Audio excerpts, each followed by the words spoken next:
un partido suena solo en un... Juan Raúl Ferreira, que está del otro lado de la línea. Juan, me imagino que estás metidito en tu casa, ni asomen la ñata porque el viento y la lluvia no invitan a salir. Buen día y bienvenido. Tremendo, por suerte acá hay la vista es alta, es de un piso alto y se ve, sí, no me da ninguna gana de salir. Gracias por el consejo igual, pero ya pero no era necesario. No era necesario.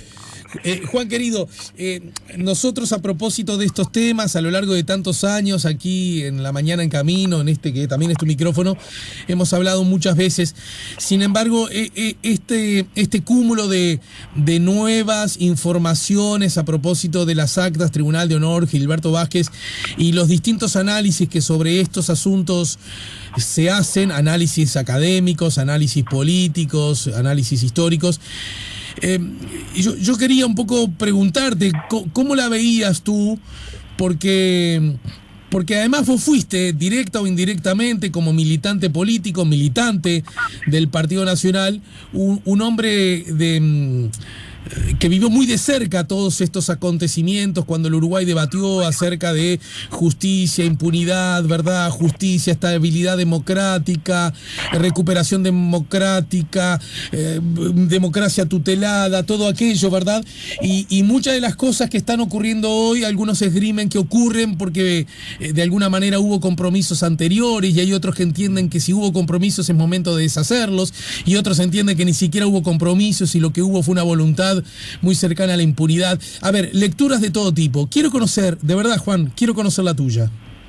Sí, obviamente, Alejandro, yo me tengo que salir un poco entonces del esfuerzo que hago semanalmente por analizar, informar y tratar de no incorporar consideraciones político-partidarias. En esto es imposible. Es verdad, pero yo explícitamente te lo pido como actor político de la época. Sí, yo viví la frustración del Club Naval, sigo creyendo que fue un error, aunque también creo que la síntesis de posiciones encontradas en aquel momento nos dio una democracia estable como la que tenemos hoy. Me parece que seguir discutiendo si era mejor el Club Naval o mantenerse en la posición que tenía Wilson de apostar a la movilización popular, etcétera, es una discusión perimida. Que algunos hayan acordado y que otros hayan estado alertas desde afuera, creo que terminó trayendo lo que trajo. A mí lo que me interesa es la síntesis y no seguirnos señalando con el dedo a ver cuál tenía razón en aquel periodo. Lo que creo también es que la política se ha ido transformando poco a poco en el mundo entero y también en Uruguay en una cosa de doble discurso muy marketinera. Por ejemplo, cuando yo adhiero al Frente Amplio, muchos dirigentes del Partido Nacional me dicen: traidor, te fuiste con los que pactaron en el Club Naval. Pero ellos se acuerdan con Sanguinetti, pero ahí no dicen fue el artífice del Club Naval.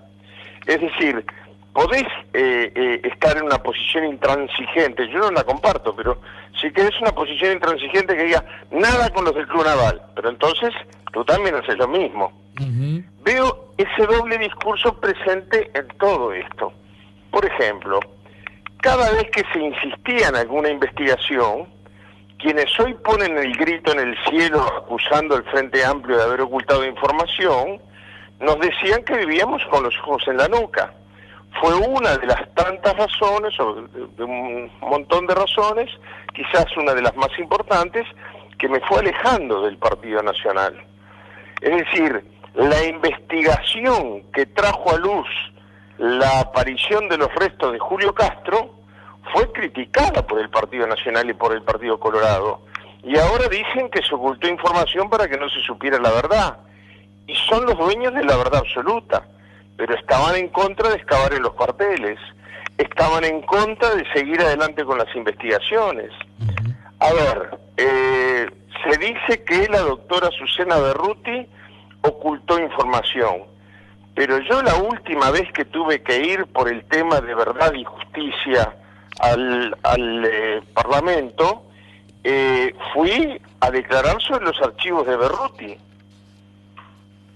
Es decir, la doctora Susana Berruti encontró en el ministerio archivos del pasado, en microfilms, los hizo imprimir, los pasó a la justicia, los pasó el presidente de la República, lo hizo llevar a los legisladores, les dio estado público, antes de saber incluso qué contenido tenían. Y ahora resulta que es acusada de ocultar la verdad. Durante el mandato del doctor Tabaré Vázquez, es más, yo estuve junto a él, físicamente junto a él, en el velatorio de Eduardo Bleier. Entonces, me parece que es una cosa de un doble discurso tremendo. No quiero seguir poniendo ejemplos, pero digo, nosotros votamos la ley de caducidad. Yo creo que fue un error. También hay que ponerla en el momento histórico y en lo que nosotros creíamos. No estoy justificándolo porque yo me adherí luego a la campaña para su anulación. Pero nosotros creíamos que el presidente iba a ser Wilson. Y no teníamos ninguna duda de que Wilson no iba a utilizar la ley, la cláusula de la ley de caducidad que permitía no investigar los crímenes. No teníamos ninguna duda. Pero resulta que no fue Wilson. Fue el doctor Lacalle. Wilson se murió a los pocos meses. A los pocos meses, después de muerto Wilson, no hubo un solo caso al cual no se interpusiera la ley de caducidad para que no se investigara durante el primer gobierno del doctor Sanguinetti.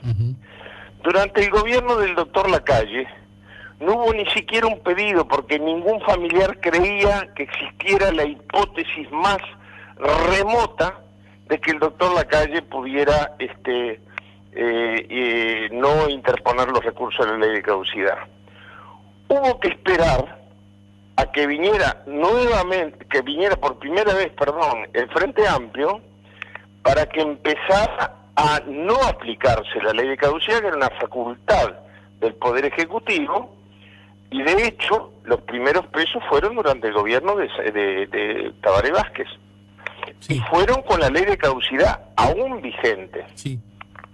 Yo desfilé por todos los juzgados, declarando sobre el tema de Julio Castro, sobre Selman Michelini y Héctor Gutiérrez Ruiz, sobre una cantidad de temas que habíamos denunciado cuando estábamos en el exilio ante la Organización de Estados Americanos, ante las Naciones Unidas, o que habíamos hecho campañas para su esclarecimiento. Entonces yo me remito a los hechos. Y había una crítica muy dura, muy dura, de parte del Partido Nacional y el Partido Colorado, cada vez que se reabría una investigación. Entonces, a mí no deja de llamarme la atención, Alejandro, lo digo con absoluta franqueza, que todo esto, toda esta campaña de enchastre, de decir que el Frente Amplio no quiere investigar las violaciones de derechos humanos, en los días en que hay que definir el desafuero o no del senador Manini Ríos. Doctor no es. Me equivoqué. Del teniente general Manini Ríos. Si hay esa sensibilidad tan extraordinaria que les ha brotado de repente por investigar las violaciones de derechos humanos, bueno, lo primero que tendrían que hacer es anunciar que votan el desafuero de Manini Ríos, porque ahí sí hay un ocultamiento reconocido. Es decir, él homologó un fallo de la justicia y, en primer lugar, cometió un delito que es: todo funcionario público está obligado a denunciar ante la justicia cuando sabe que existe o tiene pruebas o ha llegado a la conclusión de que existe la comisión de un delito en la órbita en la que actúa. Eso es lo que habría ocurrido jurídica en el Tribunal de Honor a Gabazo, digamos.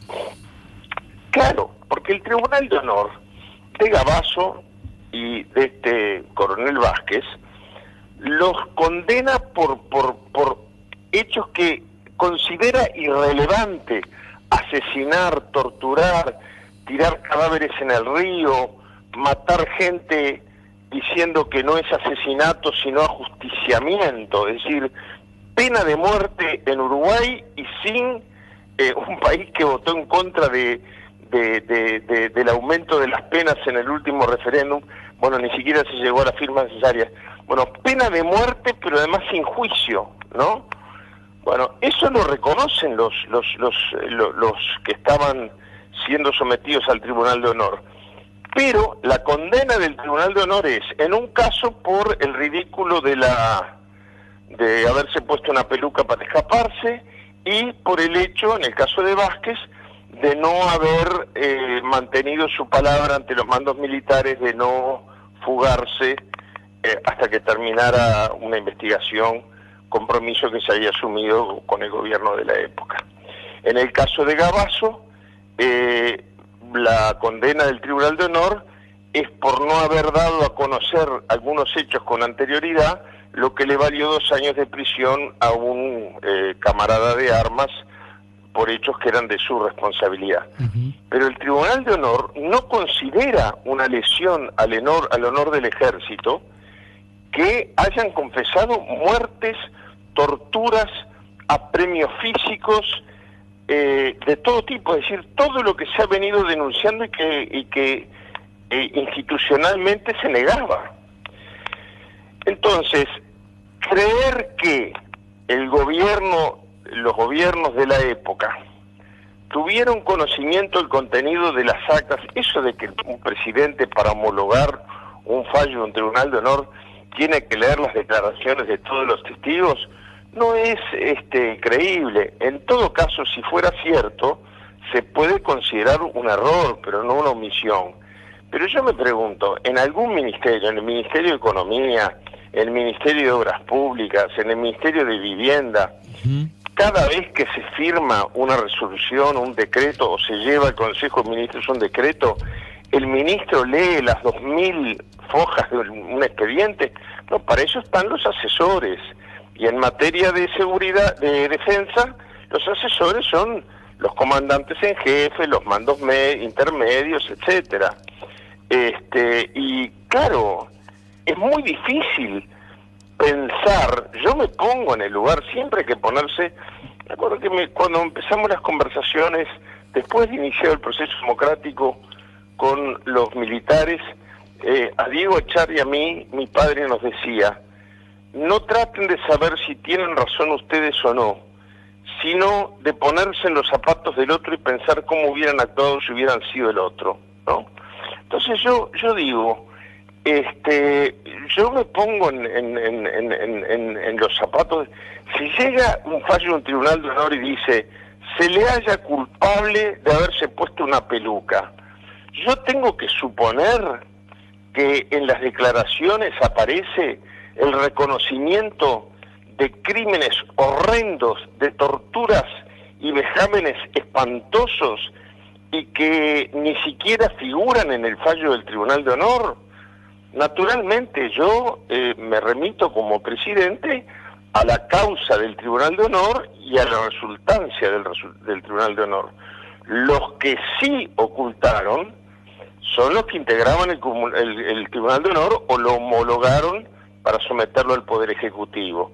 Y eso es Manini. Yo digo, si hay esta obsesión tan fuerte como la que transmiten por los medios de difusión, quienes hasta ahora se han opuesto drásticamente a todo tipo de investigación, recordemos que el doctor Lacalle Pou, actual presidente de la República, dijo que él creía, después se retractó, pero él dijo que él creía que no había que investigar la suerte de los desaparecidos. Lo dijo públicamente, no se lo dijo un puñado de amigos, lo dijo a través de los medios de difusión. Solicitó disculpas por eso, ¿verdad? Sí, por eso digo, después se rectificó, pero lo dijo. Entonces yo digo, ahora ha venido una fiebre a todo ese sector político por investigar, por averiguar. Yo recuerdo yo mismo, fue una de las causas que a mí me fue alejando del Partido Nacional, las severísimas críticas que, con la única excepción del senador Luis Alberto Heber, que vivió en carne propia parte de este drama del terrorismo de Estado, las durísimas críticas a las que era sometido, bueno, por ejemplo, cuando me sumé al intento de anular la ley de caducidad, o cuando me presentaba en los tribunales penales a declarar contra los terroristas de Estado. Entonces yo digo, si existe esa conversión que bueno, bienvenida sea, y que quieren ahora los que siempre se negaron a investigar, los que criticaron las excavaciones en los cuarteles, los que le negaban recursos a la Facultad de Humanidades para que los antropólogos siguieran las investigaciones. Bueno, ahora de repente les ha venido una conversión y quieren un esclarecimiento de toda la verdad de los años del terrorismo de Estado. ¿Por qué no empiezan votando hoy el desafuero del general Manini Ríos? Da la casualidad que en el mismo momento que critican a Tabaré Vázquez y a la ex ministra Azucena Berruti, en el mismo momento dicen que van a posponer la decisión para seguir pensando. El doctor Sanguinetti ha dicho que él no va a votar el desafuero de Manini Ríos porque considera que no hay ningún delito, pero eso lo tiene que juzgar la justicia. Porque esto también es importante señalarlo, Alejandro, porque yo creo que es el momento en que surge todo esto el que da pie para esta polémica. Ajá. Lo que se está queriendo es opacar la triste decisión de las mayorías parlamentarias de negar el desafuero. Porque el desafuero, el pedido de desafuero, esto es importante aclararlo, se insiste mucho y todos lo sabemos, que los fueros pertenecen al cuerpo y no al legislador, y se insiste en ese tema, pero no se dice que el pedido de desafuero no lo hace el cuerpo, lo hace la justicia. Sí, claro. Acá hay un fiscal que quiere formalizar imputar, como se decía antes en el lenguaje del Código Viejo, sí, al general Manini Ríos, hoy senador, por haber ocultado estos hechos aberrantes. Y en ese caso no hay que averiguar la verdad. Sanguinetti sale a hacer una declaración sobre por qué él considera que jurídicamente no se incurrió en un delito. Pero eso no es competencia del Parlamento. Lo que es competencia del Parlamento es habilitar o no a la justicia a proceder con independencia. Los hechos fueron cometidos, además, antes de que Manini fuera senador. Sí. El Instituto de los Fueros fue creado a los efectos de evitar que se utilizara el desafuero como herramienta para o impedir que se manifieste libremente un legislador, o para que fuera imputado por hechos cometidos en su condición de legislador. Es decir, evitar que alguien haga una denuncia por difamación e injuria, por ejemplo, porque se siente aludido por un senador, si las declaraciones son hechas en su condición de senador. Es eso lo que tiene que juzgar el Senado o la Cámara de Diputados en su caso. Juan, es decir, más allá de las muy legítimas lecturas que podamos tener acerca del desafuero del senador Manini, para terminar y a cuenta de futuras nuevas reflexiones, yo escucho muy habitualmente que fundamentalmente del Partido Nacional, voces que van en este sentido, palabra más, palabra menos. Y como vos estuviste protagonizando ambos acontecimientos, quiero que me digas exactamente en qué lugar colocás tú a ese tipo de razonamiento.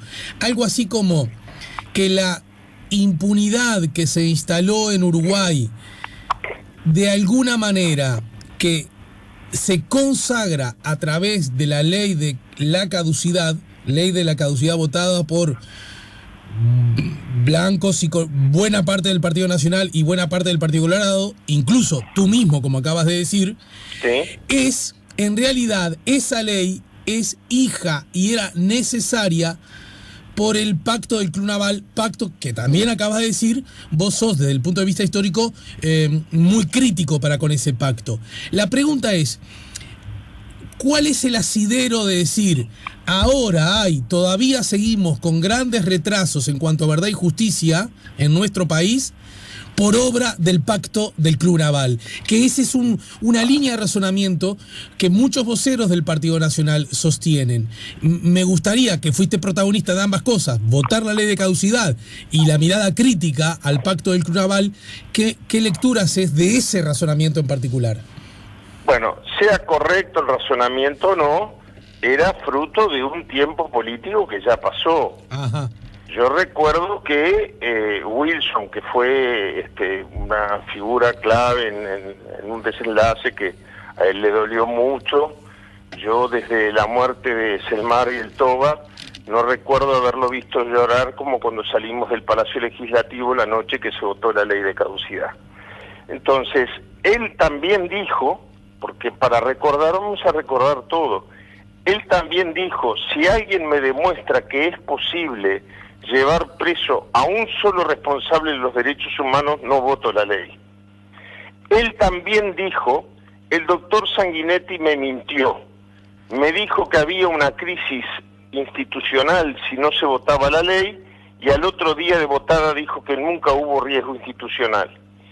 También dijo en el campamento de Quillú y en Santa Clara de Olimar, muy poco antes de caer enfermo, con ese lenguaje corporal que tenía, mostró su mano y dijo, esta manito no va a temblar en firmar y votar verde, porque a mí me dijeron que la realidad era una y era otra.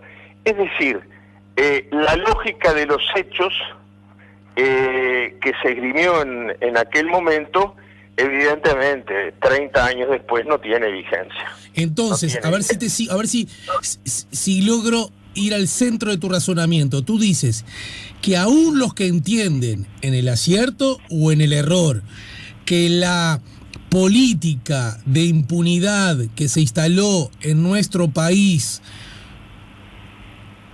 hubiese nacido en el propio pacto del Club Naval, aún en esa circunstancia, aún dando por bueno esa lectura, nada impide que ahora,